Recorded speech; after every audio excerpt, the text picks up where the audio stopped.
ये किलर इस लड़की को किडनैप करके इसको तेज धार नाइफ से काटने वाला होता है, लेकिन तभी वो देखता है कि लड़की ना तो डरी हुई है और ना ही रो रही है। ये देखकर किलर उससे भी बड़े चाकू से उसे काटने का सोचता है। इतने बड़े चाकू को देख लड़की हंसने लगती है, जिससे किलर उससे गुस्से में पूछता है कि तुम क्यों हंस रही हो। जिस पर लड़की किलर को कहती है कि तुम मुझे नहीं मार सकते क्योंकि मेरा बॉयफ्रेंड मुझे तुमसे बचा लेगा। इस लड़की का नाम दामिनी है, जो स्टेशन पर अपने बॉयफ्रेंड के आने का इंतजार कर रही है। लेकिन उसी टाइम एक किलर वहाँ आकर दामिनी के चेहरे पर स्प्रे मारकर उसे बेहोश कर देता है। लेकिन दामिनी के पूरी तरह से बेहोश होने से पहले वो मुस्कुराती है, क्योंकि उसने अपने ब्लाइंड बॉयफ्रेंड को उसी स्टेशन पर आते देख लिया था। लेकिन किलर जब देखता है कि वो बंदा अंधा है तो वो चुपके से दामिनी को उठाकर वहाँ से ले जाता है, जिससे गौतम को थोड़ा शक होता है और वो दामिनी को आवाज देता है। ऐसे ही थोड़ा इधर उधर ढूंढने पर उसे दामिनी की रिंग मिल जाती है, जिससे उसका शक यकीन में बदल जाता है कि उसकी गर्लफ्रेंड दामिनी किसी मुसीबत में है। अब आगे क्या होता है चलिए जानते हैं दोस्तों। तो कहानी की शुरुआत एक सुनसान जगह से होती है, जहाँ इस कहानी का साइको किलर एक लड़की को बिस्तर पर लिटाकर उसके हाथ पैर बांधकर बिना उससे बात किए उसका सर धड़ से अलग कर देता है। उसके बचे हुए शरीर को ले जाकर एक जगह पर रख देता है। सुबह यह मामला पुलिस तक पहुँचता है। पुलिस एक्शन में आती है और सारी फॉर्मेलिटीज को पूरा कर वहाँ से चली जाती है। इसी शहर में हमारा हीरो गौतम भी रहता है, जो देख नहीं सकता, मगर उसे दामिनी नाम की एक रेडियो जॉकी को सुनना काफी पसंद था और वो अक्सर उसका शो सुनता रहता था। दामिनी को सुनते सुनते गौतम को उससे प्यार हो गया था, लेकिन अभी तक ये सिर्फ वन साइडेड लव था। गौतम को अच्छी तरह से मालूम होता है कि कब किस समय दामिनी कहाँ जाने वाली है और आगे क्या करेगी, इसीलिए वो अपने दोस्त राजनायकम की मदद से उसको फॉलो करता रहता है। इसी दौरान दामिनी को फॉलो करते हुए वो एक शादी में पहुंच जाता है। गौतम गाना गाकर उसे इम्प्रेस करने की कोशिश भी करता है। थोड़ी देर में वो दामिनी को प्रपोज भी कर देता है, लेकिन दामिनी उसके प्रपोजल को शुरुआत में ठुकरा देती है। पर गौतम के काफी रिक्वेस्ट करने के बाद दामिनी उसे कहती है कि अच्छा ठीक है, कल मैं एक जगह पर जाने वाली हूँ, अगर तुम उस जगह का पता करके वहाँ मुझे मिल गए तो मैं तुम्हारे प्रपोजल को एक्सेप्ट कर लूंगी, साथ ही मान लूंगी कि तुम मुझसे सच्चा प्यार करते हो। साथ ही उसे हिंट देते हुए वो गौतम को कल का प्रोग्राम ध्यान से सुनने को बोलती है। अगले दिन गौतम पूरे ध्यान से रेडियो पर दामिनी का प्रोग्राम सुनता रहता है। दूसरी तरफ दामिनी रात के समय गौतम का एक रेलवे स्टेशन पर इंतजार कर रही थी, क्योंकि उसे पूरा भरोसा था कि गौतम जरूर आएगा। मगर काफी देर तक इंतजार करने के बाद भी गौतम नहीं आता और उसके बदले वो साइको किलर वहाँ आ जाता है, जो दामिनी के चेहरे पर स्प्रे करके उसे बेहोश कर देता है। लेकिन बेहोश होने से पहले दामिनी गौतम को वहाँ आते हुए देख लेती है और उसके चेहरे पर एक मुस्कुराहट आ जाती है। गौतम दामिनी के पास आते ही उसके परफ्यूम की खुशबू को सूंघ लेता है। गौतम दामिनी को आवाज लगाते हुए बेंच की तरफ बढ़ता जाता है, मगर दिमाग से शातिर साइको किलर बड़े ही शांति से दामिनी को अपने कंधे पर उठाकर गौतम के सामने से निकल जाता है। ये सीन सुनने में जितना अच्छा लग रहा है, उससे कई गुना ज्यादा ही बोन चिलिंग एक्सपीरियंस देने वाला है। खैर गौतम को लगता है कि यहाँ कुछ तो गड़बड़ है, इसलिए वो पुलिस को कॉल करके यहाँ बुला लेता है और जो हुआ वो बताते हुए कहता है कि दामिनी को उसी साइको किलर ने अगवा कर लिया है। वहीं वो साइको किलर दामिनी को एक जगह लाकर उसके हाथ पैर काटने को तैयार ही था कि तभी उसकी नजर दामिनी के चेहरे पर जाती है, जिस पर किसी प्रकार का कोई डर नहीं था, बल्कि वो उल्टा मुस्कुरा रही थी। किलर उससे पूछता है कि तुम मुस्कुरा क्यों रही हो और तुम्हारे चेहरे पर कोई डर क्यों नहीं है। दामिनी उसे बताती है कि आज से ठीक 7 दिन बाद मेरा जन्मदिन है और मेरे जन्मदिन तक अगर मैं गौतम तक नहीं पहुंच पाई तो वो मुझे कहीं से भी ढूंढ निकालेगा। ये सब सुनकर किलर दामिनी को नहीं मारता और उसके चैलेंज को स्वीकार कर लेता है। थोड़ी देर बाद किलर बाहर जाकर एक प्रोस्टिट्यूट को बुक करता है और बेहोश करके अपने यहाँ ले आता है। दामिनी की जगह उसके हाथ पैर बांधकर उसका भी सर धड़ से अलग कर देता है। इतना सब करने के बाद किलर दामिनी से कहता है कि जब गौतम तुम्हारी खोज करते हुए यहाँ आएगा तब मैं उसका सर काट के तुम्हारे हाथ में और तुम्हारा सर काट के उसके हाथ में रख दूंगा। अगले दिन किलर प्रोस्टिट्यूट की बॉडी को बाहर फेंक देता है। जल्दी ही पुलिस भी वहाँ पहुँच जाती है। पुलिस ऑफिसर मुथु कमिश्नर को बताता है कि दामिनी के पिता ने कंफर्म किया है कि ये बॉडी दामिनी की नहीं है। बॉडी की बात सुनकर गौतम भी वहाँ पहुँच जाता है और स्मेल से वो भी समझ जाता है कि ये दामिनी नहीं है। गौतम फौरन सुशीला नाम की साइकेट्रिस्ट के पास जाता है। जाकर वो उन्हें बताता है कि दामिनी अभी भी जिंदा है। डॉक्टर सुशीला बताती है कि ऐसा होना तो नहीं चाहिए, क्योंकि वो किलर जिस भी लड़की को किडनैप करके ले गया है उसे मारकर ही छोड़ता है। फिर दामिनी के केस में ऐसा क्या अलग हुआ। साइकेट्रिस्ट गौतम को हौसला देते हुए कहती है कि 1.5 साल से पुलिस उसके पीछे पड़ी है, मगर अभी तक उसे नहीं पकड़ पाई। शायद इस बार तुम उसे पकड़ सकते हो। लेकिन फिर भी गौतम पुलिस कमिश्नर के पास जाता है उनसे मदद मांगने के लिए। वहीं पर अकबर नाम का कांस्टेबल उसे कमला नाम की एक एक्स पुलिस ऑफिसर के बारे में बताता है, जो पहले इस केस पर काम कर चुकी थी। कमला का पता निकालकर गौतम फौरन उसके घर पहुंचता है और उसे दामिनी के बारे में सब कुछ बता देता है। लेकिन कमला उसे यहाँ आने के लिए मना कर देती है, साथ ही उसे अनाप शनाप बोलने लगती है। दरअसल एक एक्सीडेंट में कमला ने अपने दोनों हाथ पैर खो दिए दिए थे। इसके बाद से वो व्हीलचेयर के हवाले हो गई थी। इससे गुस्सा होकर गौतम उसे एक थप्पड़ मारकर वहाँ से चला आता है। दूसरी तरफ पुलिस वाले भी उस प्रोस्टिट्यूट के इलाके में पहुंचकर एक औरत से पूछताछ करने लगते हैं। औरत कहती है कि कल रात रानी ने मुझे फोन किया था और बता रही थी कि वो अपने कस्टमर के साथ है। उसका कस्टमर उसे अच्छी सी गाड़ी में कहीं ले जा रहा था। वो दिखने में भी काफी अच्छा था। इस तरह की कुछ जानकारी इकट्ठा कर पुलिस को पता चलता है कि किलर एक अमीर आदमी है। उसकी उम्र तकरीबन 28 से 30 साल के आसपास की है। उसकी 1 या 2 लग्जरी कार भी होगी। खैर उसी रात कमला अपनी माँ के साथ गौतम के घर पहुँचती है। इस बार उसने सोच लिया था कि वो गौतम की मदद करेगी और अब वो एक भी लड़की की जान नहीं जाने देगी। कमला कहती है कि सबसे पहले तो हमें इस केस की पूरी जानकारी इकट्ठा करनी होगी, जो कि अभी सीआईडी के पास है, इसलिए हमें वहाँ से सारी जानकारी लानी होगी। दरअसल 1.5 साल पहले वो इस केस पर काम कर चुकी थी। इसी वजह से उसे मालूम था कि सबूत और डिटेल्स कहाँ रखे हैं। कमला की मदद से गौतम सीआईडी के ऑफिस तक पहुँच जाता है। जब गौतम अलमारी खोलने ही वाला होता है तब एक आदमी पीछे से उसे पकड़ लेता है। तभी मुथु अपने घर की चाबी वापस लेने के लिए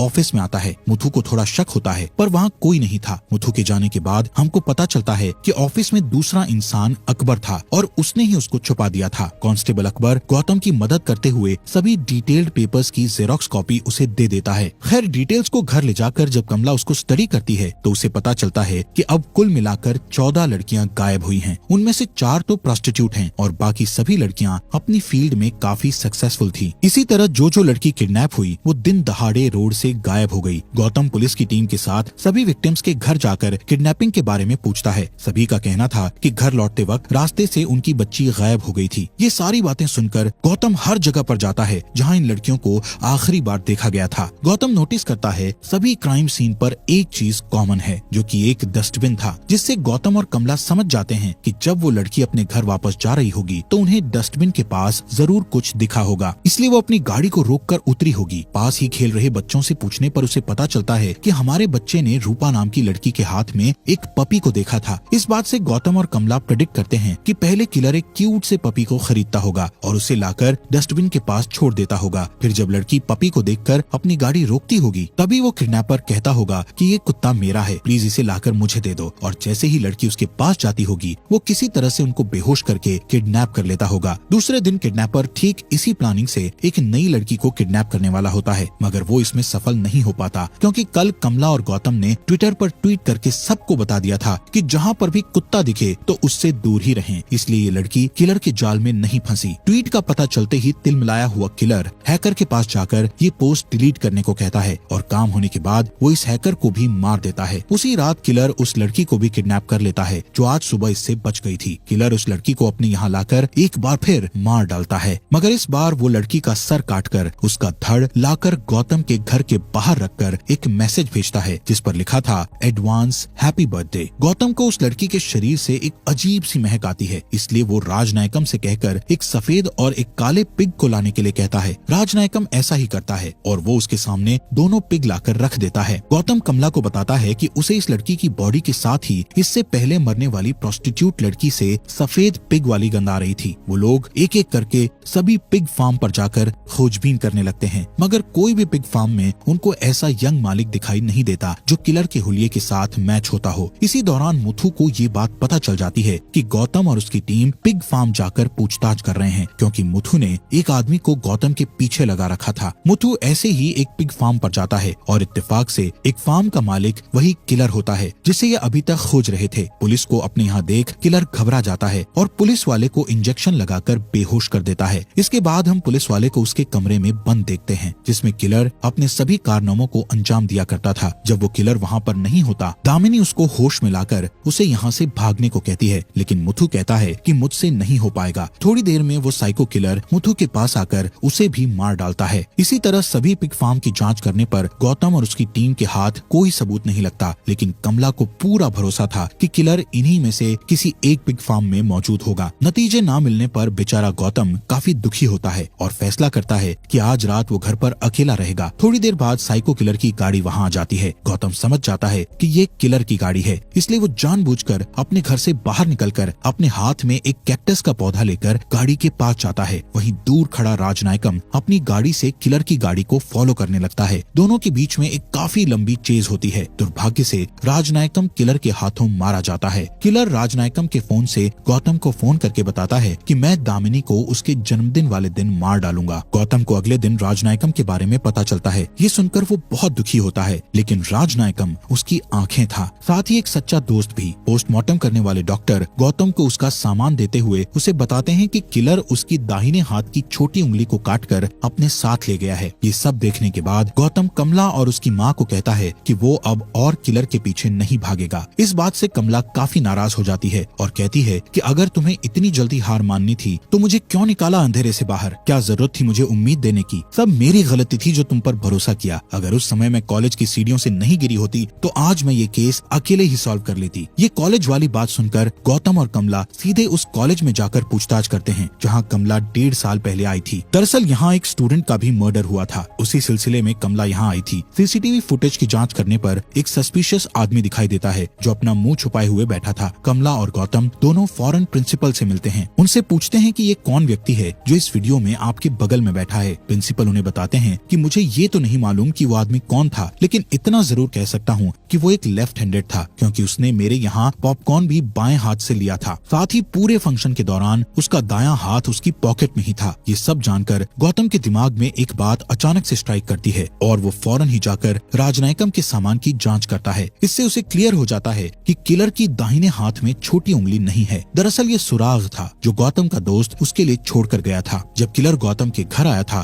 तभी गौतम ने उसकी गाड़ी का माप ले लिया था। इसी की मदद से वो अलग अलग कार बनाने वाली कंपनियों में पूछताछ करता है और आखिरकार उन्हें सफलता मिल जाती है। एक कार कंपनी वाला बताता है कि ठीक आपके बताए अनुसार अंगुलीमाल नाम का एक आदमी है जिसके नाम एक होटल है और एक पिग फार्म भी है। किलर का पता कर कमला और गौतम उसी पिग फार्म पर जाते हैं, मगर वहाँ उन्हें पता चलता है कि अंगुलीमाल अभी बाहर गया है। इसी मौके का फायदा उठाकर गौतम उसके ऑफिस की छानबीन करने लगता है। इसी खोज पड़ताल में गौतम को एक मैप मिलता है जो लाकर वो कमला को दिखाता है। यहाँ से सीन शिफ्ट होता है और हम एक बार फिर दामिनी को देखते हैं इस बंद कोठरी में। दामिनी को एक औरत दिखती है जो कई सालों से यहाँ कैद है। दामिनी के पूछने पर वो बताती है कि मेरा नाम रेचल है। रेचल अंगुलीमाल की टीचर थी। अंगुलीमाल एक अनाथालय में बड़ा हुआ था। बचपन में रेचल ने किलर को सजा दी थी। उसी का बदला अंगुलीमाल आज उससे ले रहा है। दूसरी तरफ कमला मैप पर माचिस की तीलियां लगाकर गौतम के लिए मैप को समझने में आसान बना देती है। गौतम भी उंगलियों के सहारे मैप को याद कर लेता है। गौतम और कमला ठान लेते हैं कि ये दोनों जाकर दामिनी को वहाँ से छुड़ा लेंगे। कमला दिशा बताती है और गौतम ड्राइविंग करता है। अंगुलीमाल दामिनी को एक जगह लाकर एक कुर्सी पर बैठा देता है और उसके सामने उसकी टीचर रेचल भी होती है। असल में अंगुलीमाल के बचपन में जो घटना हुई थी उसको रिक्रिएट करता है। उसकी टीचर रेचल ने उसे बचपन में मास्टरबेट करने के लिए सजा दी थी। उस दिन टीचर रोज उसे 60 बार मारा करती थी। अंगुलीमाल अपने टीचर के सामने गिड़गिड़ाने लगता है कि टीचर मुझे माफ कर दो, मुझसे गलती हो गई। जिस ड्रामे के बाद अंगुलीमाल अब दामिनी को मारने की तैयारी कर रहा था कि तभी दामिनी उससे सवाल पूछती है कि जो पुलिस वाले की डेड बॉडी पड़ी थी वो कौन था। इस पर अंगुलीमाल उसे बताता है कि जब मुझे गिरफ्तार करके जुवेनाइल होम ले जाया जा रहा था तब उसने मेरे साथ गलत हरकत की थी, इसलिए मैंने उसे मार डाला। गौतम और कमला भी उस जगह तक पहुंच ही जाते हैं। उनके अंदर जाते ही फैक्ट्री के अंदर लगे अलार्म बजना शुरू कर देते हैं। ये जानकर अंगुलीमाल जब गौतम को मारने ही वाला होता है तभी इलाके में पावर कट होती है। असल में कमला की माँ ने इस इलाके की लाइट को काट दिया था। अंधेरे में अंगुलीमाल गौतम को ढूंढने लगता है। अंगुलीमाल गौतम को बुलाते हुए कहता है कि मैं हार गया और तुम जीत गए, या तो मैं तुम्हें मारूंगा या तुम मुझे मार दो। तभी गौतम सामने आता है और अंगुलीमाल उसके पेट में छुरा मारकर उसे घायल कर देता है। गौतम भी बिजली का झटका देकर अंगुलीमाल को बेहोश कर देता है। बेहोश होते ही गौतम उसके हाथ जंजीरों से बांध देता है। उसके बाद गौतम दामिनी को ढूंढकर उसके हाथ पैर खोल देता है और जब ये दोनों यहाँ से भाग रहे होते हैं तब अंगुलीमाल जोर जोर से चिल्लाता है कि टीचर प्लीज मुझे अकेला छोड़कर मत जाओ, मैं अकेला नहीं रहना चाहता हूँ। ये सब सुन दामिनी चाबी लेकर उसकी तरफ फेंक देती है। जब अंगुलीमाल चाबी लेने के लिए आगे बढ़ता है तो उसकी टीचर रेचल चाबी को उठाकर निगल लेती है। अंगुलीमाल उसके पास जाकर उसका पेट फाड़कर खुद को जंजीरों से आजाद कर लेता है। जब तक वो भागकर बाहर आता तब तक दामिनी, गौतम और कमला वहाँ से जा चुके थे। दूसरे दिन पुलिस दामिनी को प्रेस के सामने बैठा देती है। दामिनी से पूछने पर वो अपना बयान देती है कि मुझे उस व्यक्ति में कोई साइको किलर नहीं दिखा, बल्कि मुझे तो एक छोटा बच्चा दिखा जिसे सब ने अकेला छोड़ दिया था और उसके अकेलेपन का फायदा उठाया गया। अगर मैं ही उसकी माँ या बहन होती तो शायद उसे इतना प्यार मिलता कि वो कभी साइको किलर नहीं बनता। इस तरह से वो अपनी सिंपैथी शो करती है। ये इंटरव्यू अंगुलीमाल भी देख रहा था। वो समझ जाता है कि अब जाकर किसी ने उसे समझा है, किसी ने मुझे प्यार की नजरों से देखा। अपनी गलती और हार मानकर अंगुलीमाल एक पहाड़ से कूदकर अपनी जान दे देता है। इसी के साथ आज की फिल्म का यही अंत होता है। बात करें अगर फिल्म की तो हमेशा से पैटर्न देखा जाता है कि जबरदस्त फिल्म या कहानी में राइटर या डायरेक्टर जिसे बुरा बताना होता है उसे बुरा ही बताते हैं, लेकिन शायद उसके साथ ये बताना भी बहुत जरूरी है कि आज वो ऐसा है तो क्यों है। हम अंगुलीमाल को ही देखेंगे तो क्या आप कभी उस व्यक्ति, समाज या लोगों को माफ कर पाते जिसने आपके साथ गलत किया है? एक टीचर का काम सिखाना होता है, लेकिन एक गलती की सजा रोज बार बार देना ये गलत है, जैसा कि हमने इस कहानी में देखा। इसी के साथ ये कहानी यहीं पर खत्म हो जाती है। दोस्तों, हमारे फॉक्स एक्सप्लेनर हिंदी चैनल को सब्सक्राइब करने के लिए आपका दिल से शुक्रिया।